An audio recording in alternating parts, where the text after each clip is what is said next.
अस्सलाम वालेकुम everyone, welcome back to my channel. कैसे हैं आप सब लोग? उम्मीद करती हूँ आप सब लोग ठीक ठाक होंगे। पिज़्ज़ा तो आप सभी ने खाया होगा, लेकिन आज हम बना रहे हैं एक ऐसा स्नैक जो बच्चों से लेकर बड़ों तक सबका फेवरेट होता है। आज मैं आप लोग के साथ शेयर करूंगी बहुत ही आसान, चीज़ी एंड क्रिस्पी पिज़्ज़ा रोल्स की रेसिपी। इन रोल्स को घर पर बनाएं तो इनका टेस्ट और भी स्पेशल हो जाता है, क्योंकि हर बाइट में मिलेगा आपको क्रिस्पी गोल्डन क्रस्ट, मेल्टेड चीज़ और चिकन का परफेक्ट कॉम्बिनेशन। इस रेसिपी की सबसे बड़ी बात यह है कि इसे बनाना बहुत ही सिंपल है, लेकिन इसका टेस्ट बिल्कुल मार्केट स्टाइल होगा। चाहे आप इसे छोटी सी पार्टी के लिए बना रहे हो, इवनिंग स्नैक्स के लिए या मूवी टाइम के साथ एंजॉय करना चाहते हो, ये पिज़्ज़ा रोल्स हर मूड के लिए परफेक्ट हैं। तो चलिए फिर बिना टाइम वेस्ट किए रेसिपी को स्टार्ट करते हैं और देखते हैं ये पिज़्ज़ा रोल्स कैसे बनते हैं। एक बाउल लेंगे और मैदे को छानने के लिए उसमें एक छलनी रख देंगे। उसके बाद इसमें 2 कप मैदा शामिल कर देंगे। मैदा डालने के बाद मैंने इसमें 1 चम्मच नमक की शामिल की है। इसके बाद इसमें इंस्टेंट ईस्ट का इस्तेमाल करेंगे। ईस्ट का मैंने पूरा पैकेट इस्तेमाल किया है। ईस्ट हर जगह से आसानी से मिल जाती है। ईस्ट डो को राइस करने के काम आती है। इसके बाद आपने सारे खुश्क अज्जा को एक दफ़ा अच्छी तरह से छान लेना है। मैदा छानने का फ़ायदा ये होता है कि अगर इसमें किसी किस्म के भी पार्टिकल्स होंगे तो वो अलग हो जाएंगे। 1 चम्मच चीनी की शामिल करेंगे और 2 से 3 चम्मच ऑयल के शामिल कर देंगे। पहले सारे ड्राई इंग्रेडिएंट्स को चम्मच की मदद से अच्छी तरह से मिक्स करेंगे। इसके बाद थोड़ा थोड़ा पानी शामिल करेंगे और चम्मच की मदद से मिक्स कर लेंगे। चम्मच से मिक्स करने के बाद हाथ की मदद से आटे को अच्छी तरह से गूंद लेंगे, जैसे हम सादा आटा गूंदते हैं। उसके बाद आपने 1 से 2 चम्मच ऑयल के लेने हैं और ऑयल को आटे पर लगा देंगे। ऑयल लगाने का ये फ़ायदा है कि आटा ऊपर से खुश्क नहीं होगा। अब इस डो को आपने ढक्कन से कवर करके कम से कम 1 घंटे के लिए राइस होने के लिए रख देना है। तब तक हम पिज़्ज़ा रोल्स के लिए फिलिंग तैयार कर लेते हैं। एक पैन लेंगे और इसमें 2 से 3 चम्मच ऑयल के शामिल कर देंगे। 2 चम्मच मैदे के शामिल करेंगे और स्लो आंच पर 1 से 2 मिनट के लिए मैदे को पका लेंगे, ताकि मैदे का कच्चापन ख़त्म हो जाए। 2 मिनट पकाने के बाद चूल्हा बंद कर देंगे और इसमें 1 गिलास दूध का शामिल करेंगे और तब तक मिक्स कर लेंगे जब तक मैदा दूध के साथ मिक्स ना हो जाए। इसके बाद चूल्हा ऑन कर देंगे और इसे तब तक पका लेंगे जब तक ये थिक ना हो जाए। बस 1 से 2 मिनट में ही ये सॉस थिक हो जाएगी। इसके बाद 300 ग्राम बॉयल और फ्राइड किया हुआ चिकन शामिल करेंगे। अब चिकन को सॉस के साथ मिक्स करेंगे और सिर्फ 1 मिनट के लिए पका लेंगे। इसके बाद नमक शामिल करेंगे। मैंने 1 चम्मच नमक डाला है, आप अपनी मर्ज़ी के मुताबिक कम या ज़्यादा कर सकते हैं। 1 चम्मच भरकर काली मिर्च या सफ़ेद मिर्च के शामिल करेंगे। आधी चम्मच मोटी कुटी हुई लाल मिर्च के शामिल करेंगे, या फिर आप इसकी जगह लाल मिर्चों का भी इस्तेमाल कर सकते हैं। 1 चम्मच ऑरिगेनो लीव्स या मिक्स हर्ब्स के शामिल करेंगे। इसके अलावा इसमें मज़ीद कोई मसाले शामिल नहीं होंगे, बस यही 3 से 4 मसाले इसमें हम शामिल करेंगे।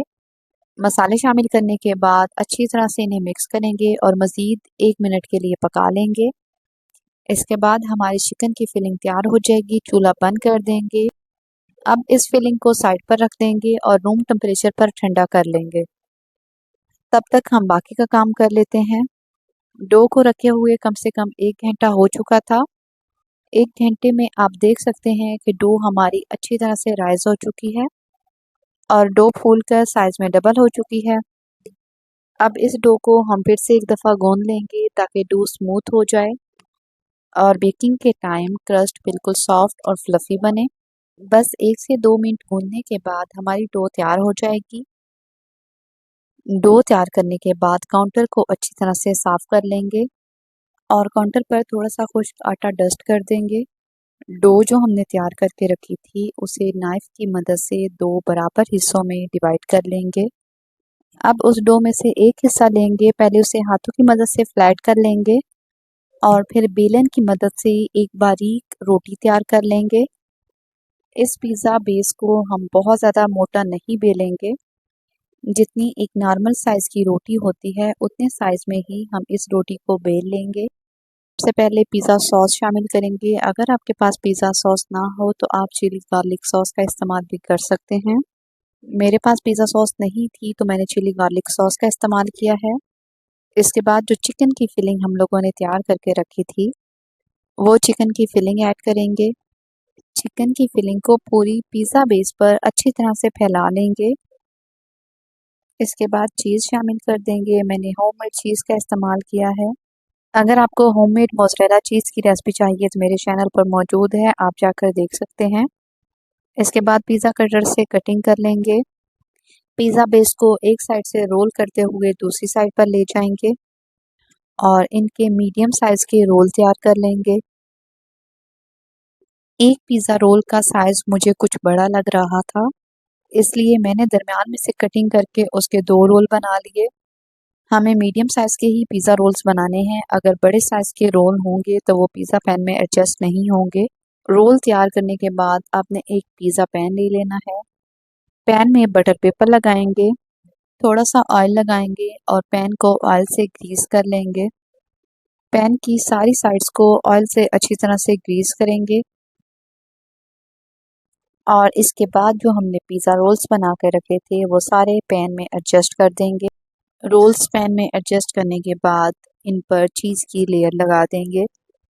चीज़ की क्वांटिटी आप अपनी मर्ज़ी के मुताबिक कम या ज़्यादा कर सकते हैं, लेकिन जितनी ज़्यादा चीज़ होगी हमारे रोल्स इतने ही मज़ेदार बनेंगे। एंड पर गार्निशिंग के लिए थोड़े से ऑरिगेनो लीव्स शामिल करेंगे और थोड़ी सी क्रश चिलीज़ यानी कुटी हुई लाल मिर्च शामिल कर देंगे। अब हमारे पिज़्ज़ा रोल्स बेकिंग के लिए तैयार हैं। अवन को लो टेम्परेचर पर पहले से प्री हीट कर लेंगे। इसके बाद अवन का टेम्परेचर 230 रखेंगे और 15 से 20 मिनट के लिए पिज़्ज़ा रोल्स को बेक कर लेंगे। अगर आपके पास ओवन ना हो तो आप इन पिज़्ज़ा रोल्स को पतीले में भी बेक कर सकते हैं। पतीले में बेक करने के लिए आंच को आपने बिल्कुल स्लो रखना है और स्लो आंच पर ही आपने पिज़्ज़ा रोल्स को कम से कम 40 से 50 मिनट के लिए बेक कर लेना है। लीजिए हमारे गर्मा गर्म चीज़ से भरे हुए पिज़्ज़ा रोल्स तैयार हैं। हर बाइट में पिघली हुई चीज़ का लाजवाब मज़ा, क्रिस्पी गोल्डन क्रस्ट और बेहतरीन फिलिंग का जादू। अगर एक बार आपने ये पिज़्ज़ा रोल्स बना लिए तो बार बार बनाने का मन करेगा। ये परफेक्ट स्नैक्स रेसिपी है, चाहे शाम की चाय के साथ हो या पार्टी के लिए। मेरी आज की रेसिपी आप लोगों को कैसी लगी कमेंट सेक्शन में अपना फीडबैक मेरे साथ ज़रूर शेयर करें। मुझे आपके प्यारे से फीडबैक का इंतज़ार रहेगा और साथ ही आपने मुझे ये भी बताना है कि मेरी वीडियो आप किस जगह से देख रहे हैं। आज के लिए बस इतना ही। मिलती हूँ किसी न्यू वीडियो में किसी न्यू रेसिपी के साथ। तब तक के लिए टेक केयर। अल्लाह हाफिज़।